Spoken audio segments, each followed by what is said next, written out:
Hello guys, আমি Swagata and welcome to stump line. বিশ্বকাপের প্রথম দিন, তিনটে খেলা, ইন্ডিয়া এবং ইউএসের খেলাটা নিয়ে অন্য একটা ভিডিওতে অ্যানালিসিস বলবো কিংবা সেগুলো নিয়ে কথা বলবো। এখন এই ভিডিওটায় বেসিক্যালি প্রথম দুটো খেলা, পাকিস্তান এবং তার বদলে তার সাথে খেলা ছিল আহ, এর আগের বিশ্বকাপে ছোটোখাটো, মানে তিনখানা আপসেট করা টিম নেদারল্যান্ডস, এবং সেকেন্ড খেলা ছিল ওয়েস্ট ইন্ডিজের সাথে স্কটল্যান্ড।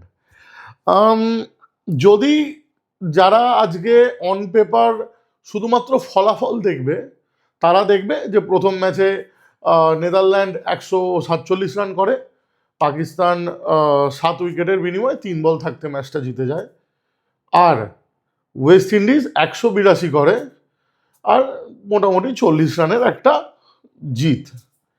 কিন্তু ফলাফলে যেটা লেখা নেই সেটা হচ্ছে প্রথম দিন দুটো অ্যাসোসিয়েট নেশনসের দল, তাদের প্রস্তুতি, তাদের এইটা বুঝিয়ে দেওয়া যে ওয়ার্ল্ড কাপ তারা শুধুমাত্র মানে সময় কাটাতে খেলতে আসেনি, এবং তাদের যে অদম্য চেষ্টা যাতে কোনোভাবে একটা আপসেট করা যায়, এবং বোথ দ্য টিমস তারা কিন্তু কোথাও না কোথাও সফল হয়ে গেছিল।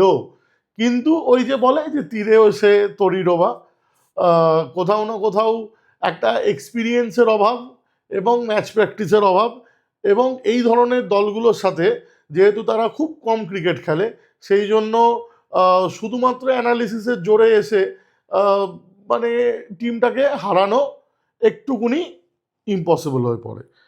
প্রথম খেলাটার কথা যদি বলি, পাকিস্তান ওয়ার্ল্ড কাপের ঠিক আসার আগে অস্ট্রেলিয়া পাকিস্তানের সাথে একটা সিরিজ খেলেছিল হোম গ্রাউন্ডে। সেখানে পাকিস্তান অস্ট্রেলিয়াকে একতরফা 3খানা ওয়ানডে ম্যাচ হারায়, এবং সেটা দেখে মনে হচ্ছিল যে কোথাও না কোথাও পাকিস্তান হয়তো এই বিশ্বকাপের জন্য প্রচণ্ড পরিমাণে তৈরি।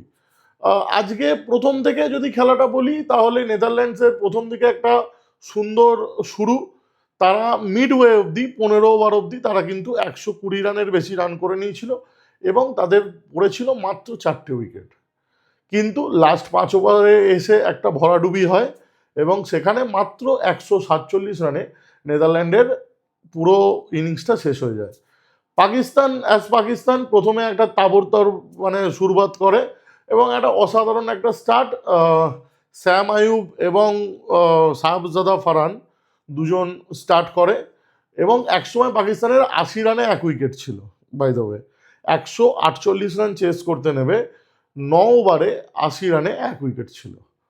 কিন্তু তারপরেই সাহেবজাদা ফারহানের উইকেট পড়ে, এবং মানে পাকিস্তানের কিং দ্য বাবার আজমের একটা প্রচণ্ড স্লো ইনিংস, এবং তার ফলে একের পর এক উইকেট পড়তে থাকে, এবং পাকিস্তানের কিন্তু লাস্ট 2 ওভারে বাকি ছিল 29 রান।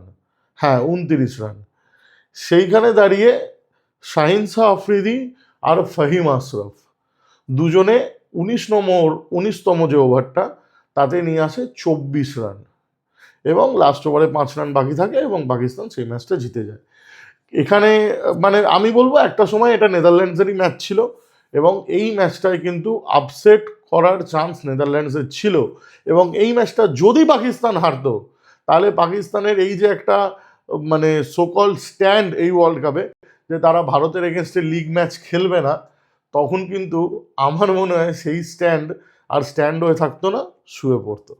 যাই হোক, coming back to second match, West Indies versus Scotland. আবার একই কথা বলবো, ওয়েস্ট ইন্ডিজের একটা মানে জনসন চার্লস ওয়েস্ট ইন্ডিজের ওপেনার ছিলেন, তাকে এই ম্যাচে বসানো হয়, এবং ব্রেন্ডন কিংকে চান্স দেওয়া হয়। তো প্রথমে ওয়েস্ট ইন্ডিজের প্রথম 6 ওভার খুবই একটা মানে নমিনাল একটা ধীরে, মানে খুবই মানে একটা নর্মাল মানে আর কি শুরু করেছিল তারা, 6 থেকে 7-এর রান রেটে তারা চলছিল। তারপরে পরের দিকে এসে তারা কোপ আপ করে এবং 182 রান করে। স্কটল্যান্ড সেখানে দাঁড়িয়ে কিন্তু খুব সুন্দর শুরু করেছিল, এবং একটা টাইমে তারা কিন্তু পুরোপুরিভাবে রান চেসে ছিল। তারা মাত্র 11তম ওভারে 100 রান কিন্তু কমপ্লিট করে নিয়েছিল এবং 9 ওভারে মাত্র 80 রানই বাকি ছিল, তাদেরও কিন্তু মাত্র 2 উইকেট পড়েছিল। কিন্তু আজকে সেকেন্ড ম্যাচে দিনটা ছিল রোমারিও শেফার্ডের। রোমারিও শেফার্ডকে ব্যাটসম্যান এবং মানে অলরাউন্ডার হিসেবে তাকে যতটা গণ্য করা হয়, তার বোলিং স্কিলকে কিন্তু ততটা প্রাধান্য দেওয়া হয় না। কিন্তু আজকে বিশ্বকাপে হ্যাট্রিক নিয়ে তিনি দেখিয়ে দিলেন যে শুধুমাত্র ব্যাটে বড় বড় ছয় নয়, বলেও কিন্তু তিনি ওয়েস্ট ইন্ডিজকে একটা মানে দারুণ স্পটে রাখার জন্য কিন্তু তিনি অলওয়েজ রেডি। কালকে মানে এই দুটো ম্যাচ থেকে আহ, যেটা আমার মনে হচ্ছে যে ওয়ার্ল্ড কাপটা কিন্তু খুব এক্সাইটিং হয়ে গেল। কারণ এই অ্যাসোসিয়েট নেশনগুলো যদি এই মেন স্ট্রিম দলগুলোর সাথে এই রকম ফাইট দেয়, তাহলে কিন্তু ক্রিকেট বিশ্বকাপের প্রত্যেকটা ম্যাচ অতিরিক্ত রোমাঞ্চকর হতে চলেছে। তো এই ভিডিওটা আজকে এইটুকুই।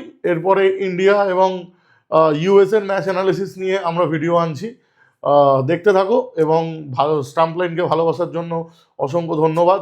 ভিডিওটা শেয়ার করো, লাইক করো যদি ভালো লেগে থাকে, এবং আমাদের পাশে থেকো। টাটা।